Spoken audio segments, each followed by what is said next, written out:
mate?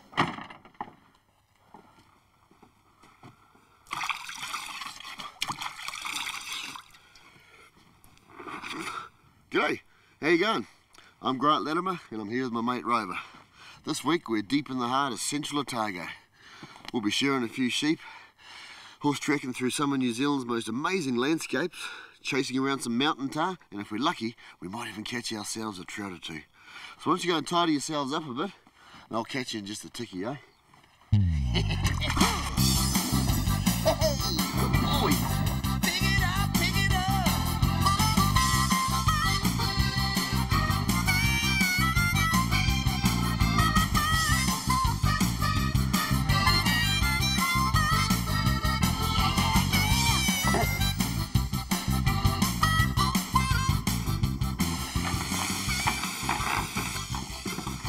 Welcome to sheep country, Logan Brae, Central Otago. And if you don't know where that is, I'll just chalk it in for you over here. Now this is the South Island, about right here, and we are about here. I've spent the last couple of days sharing with the old mate Ray here. And how are you, Ray, all right? Good as gold, mate. Hear that? Good as gold. They say there's a lot down here in the south. I love it. And it's appropriate too, because we're pretty close to a lot of the old diggings from the Otago gold rush days. We're heading down that way in a ticky or two, but right now, let's go knock off the rest of my telly.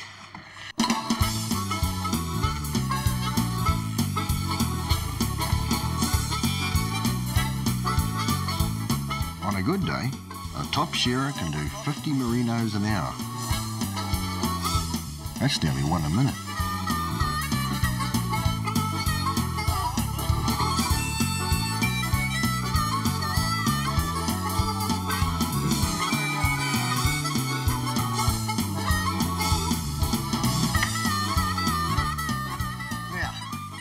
Funny enough, some people think that one sheep looks pretty much like another.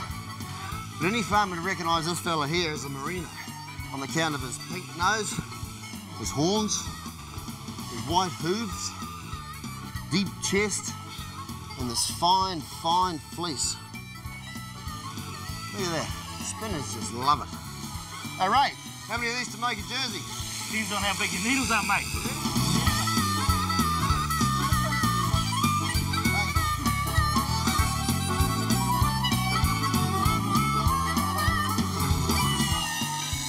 Tell you what, I'll be glad when this lot's over. The shearing's bloody hard yakking. You have to shear a couple of hundred sheep to fill a bale of merino wool. But with a good gang and a top presser, the work can really go quick. And before you know it, it's time to be going. I'll see you guys later, eh? Ciao. Cheerio.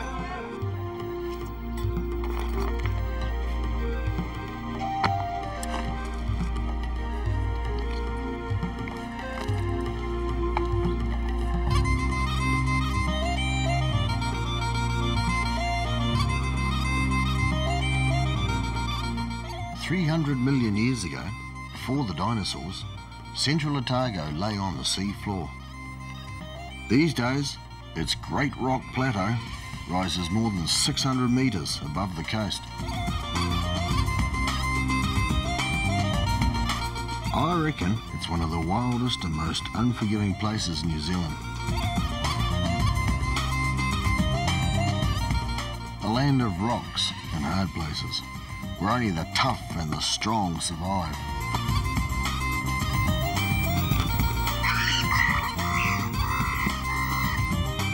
If you're really lucky, you might just spot a native falcon having its lunch. Unlike the hawk that eats dead animals, the falcon likes to kill its prey on the wing.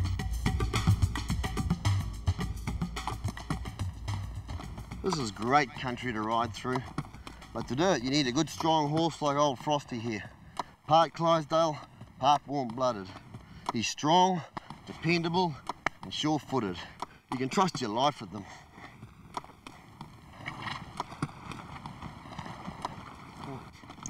Now, just to give you a bit of idea what I mean, I'm going to take old Frosty straight down this bank into the river. Now, I know I'll be all right if I put my complete trust in the animal. But just to give you some idea of how it feels, I'm going to take this wee camcorder in my hand. And here we go.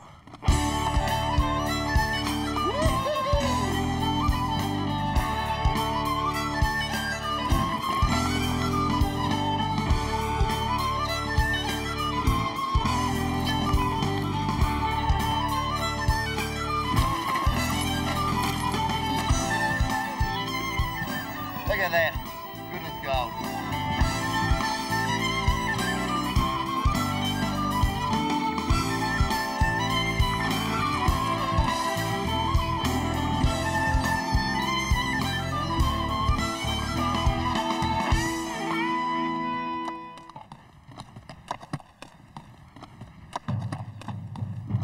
It's hard to imagine that all this barren land was once covered in lush green forest until the moor hunters burnt it to the ground, trying to flush out the giant birds that once roamed this part of the country.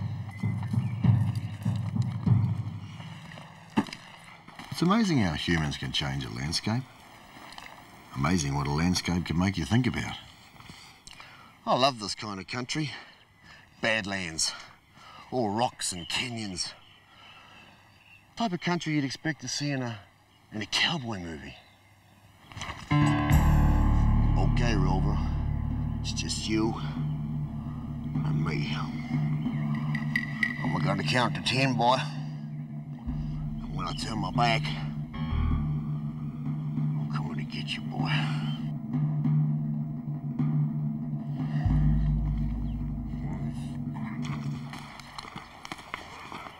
Okay.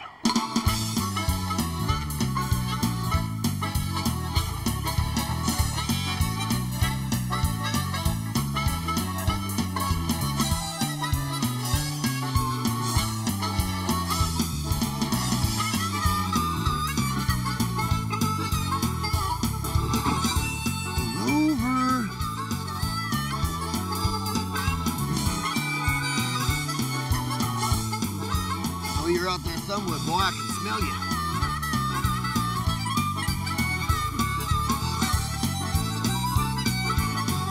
There you are, boy. Oh, come on, boy. Come on. Well, I guess we'll be moseying on off to part 2 now. We'll be searching for gold and catching Kuro. See you soon.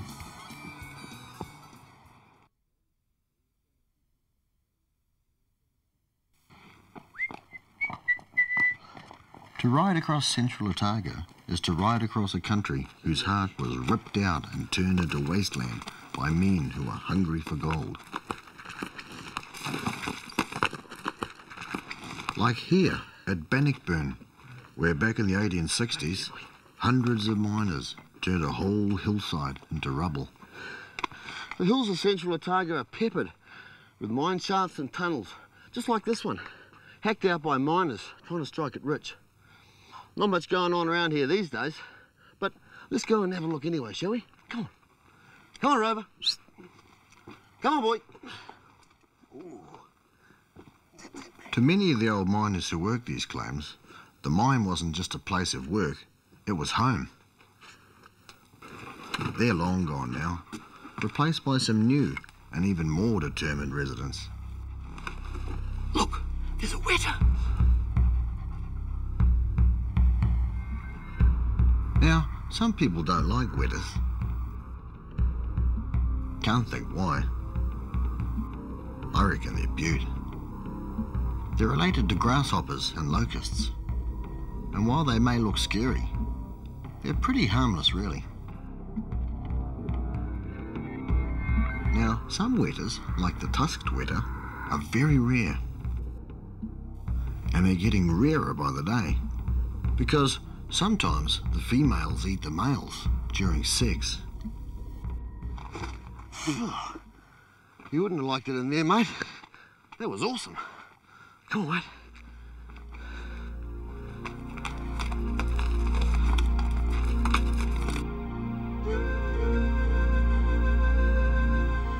It seems that everywhere you go in Central Otago, you come across the remains of deserted mining towns. In its heyday, Bendigo was home to more than 400 wild men and a few wild women. It had half a dozen stores, a couple of hotels and a school. But all that disappeared when the gold ran out.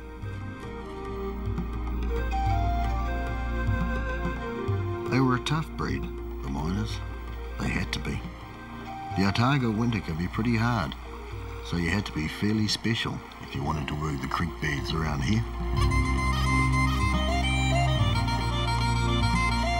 Of course, some people, like my old mate Christine Allen, reckon there's still enough gold left in these Otago hills to make looking for it worthwhile. She's good fun, Christine, so I always try to catch up with her when I'm down this way. G'day, Christine. G'day, Grant. Long time no see. How you going, mate? Good as gold. How's Kev? Good. The kids? It's good as gold. Got a brew got going on the bank over there, is it? Sure is. Suppose you want one.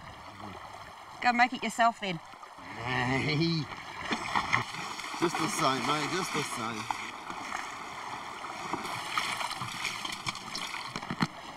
There you go. Still take milk? Yes, thanks, Christine. How you been getting on? Are you getting much or what? No. You wouldn't tell me if you were anyway, would you? No way. I see you're still using your old cradle rig over here. Yep, still hanging together. I've just about forgotten how it works now. All right, come on down and I'll show you. What you do is put a couple of shovel loads of pay dirt in the top, and then we're going to wash it through with some water. Why do they call it pay dirt, Christine? Well, hopefully it'll pay to look after you in your old age. To find your gold, you have to tip out the sludge from the sack at the bottom of the cradle and swish it round in a pan.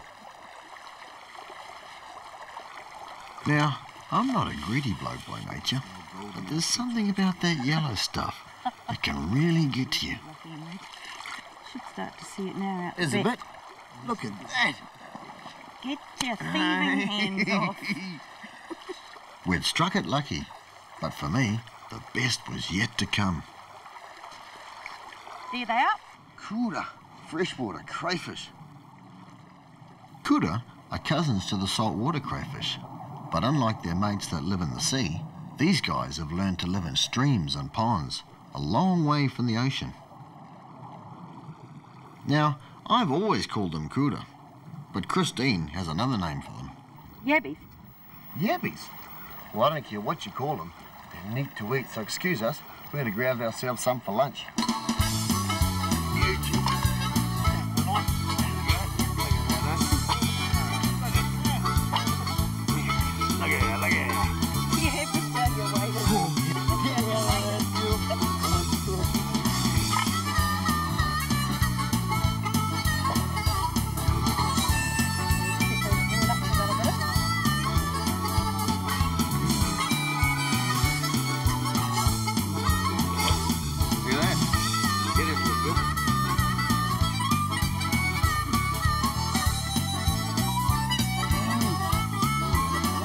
If you want to get fancy, you might dip your kura in olive oil and garlic butter.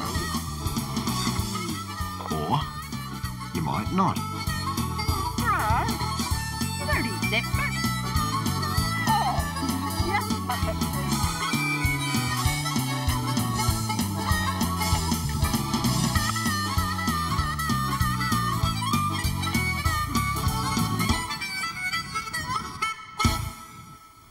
So what now, girl?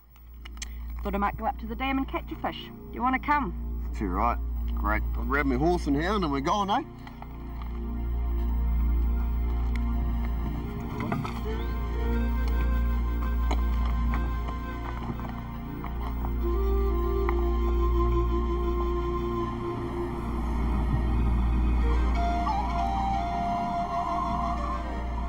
Now, as good a mate as Christine is, I have to say that watching someone fishing for trout when you haven't got a rod yourself is like watching paint dry.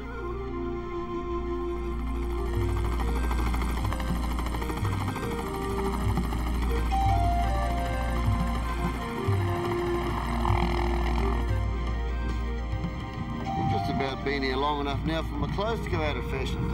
And the fish we're going to get up there today are flying fish anyway. But it didn't last long, really, because relief from boredom was just over the hill in the shape of an old hunting mate of mine, Steve Brown. Right, Ep. Oh, g'day, Steve here. G'day, Steve. How are you, mate? Where are you at the moment? Oh, we're just coming up Rough Ridge. Where are you?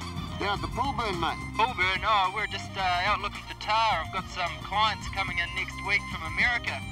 Do you fancy a tiki tour? Good as gold. Love to. Okay, we're only about 5 minutes away. I'll see you there. Winning. Old Rover was none too pleased to be left behind, but it was only for a wee while, and I knew he'd have a good time with Chris, who'd offered to take him and Frosty the horse back to the hut. Good on you, Christine. You're a winner.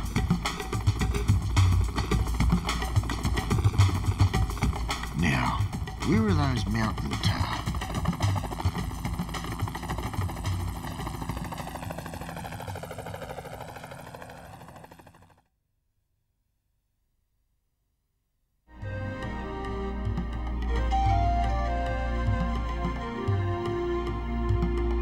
Himalayan mountain tar were brought to New Zealand in 1905, a gift from the Duke of Bedford. And what a gift!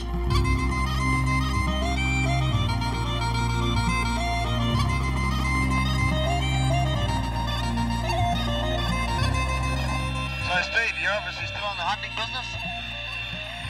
Yeah, that's right. Bendigo Station Safaris. We get a lot of clients from America. Do you now? Yep, they pay big money to hunt big game. Yeah? So what's it worth for one of your clients to get a bull tar? Why, do you want one? Yeah, might do.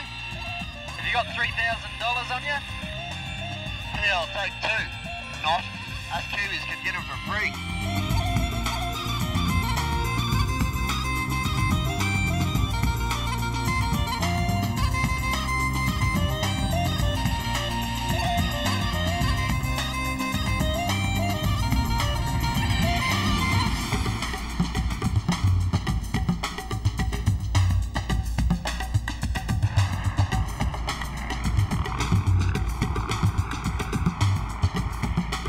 Tar like to live in remote places and are really hard to find.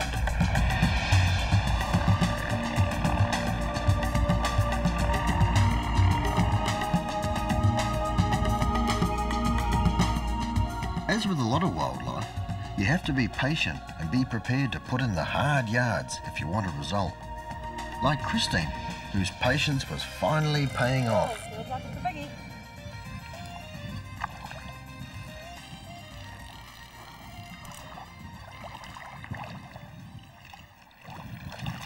Beauty, look at that. Look, it's quite a mob of them, Burnley. Yeah.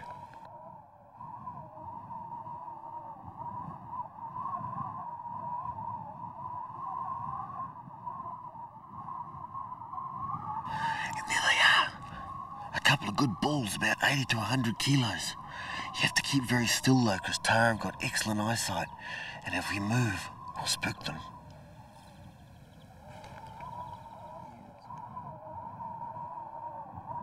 Watching tar bounce from one rock to another makes you realise how perfectly adapted they are to life in the mountains.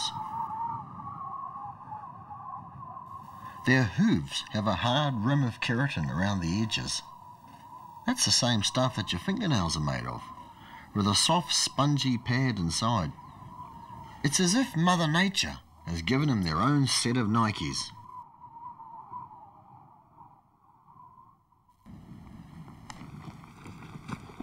It was turning out to be a great day. Chris had caught a couple of brown trout, Those bulls and are Steve and I had spotted a couple of bull tars that would make his American hunting clients real happy. Some older ones with bigger horns. They're dags the way they get around, don't Yeah, I know, they're very, very strange. They come out of the bush. they? Hey, Just like that. do it again. Pick it up, pick it up.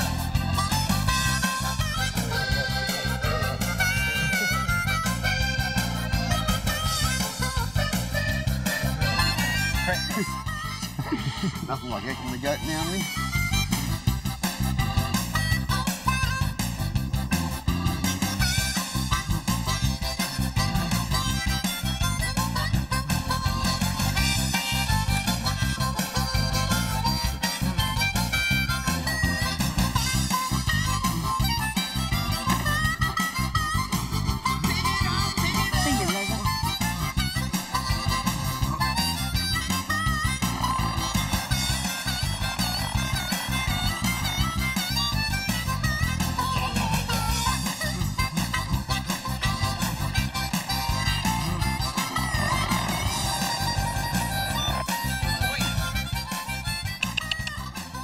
How's it?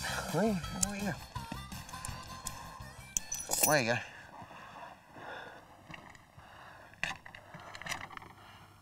go. I got lucky.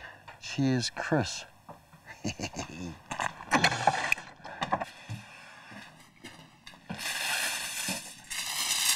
Look at this. Look at this.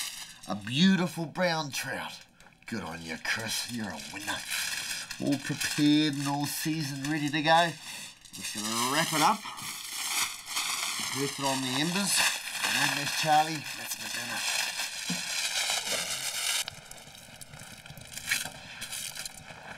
dinner. Okay.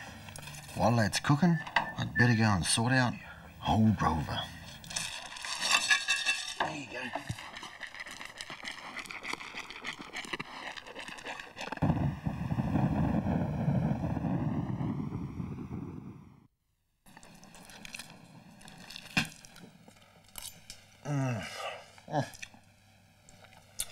So what do we think about Otago?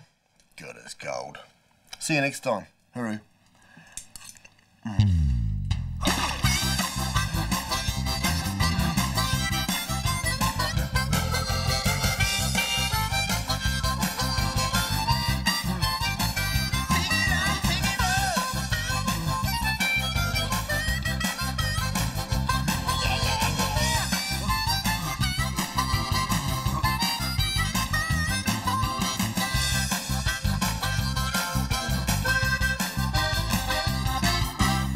Step by.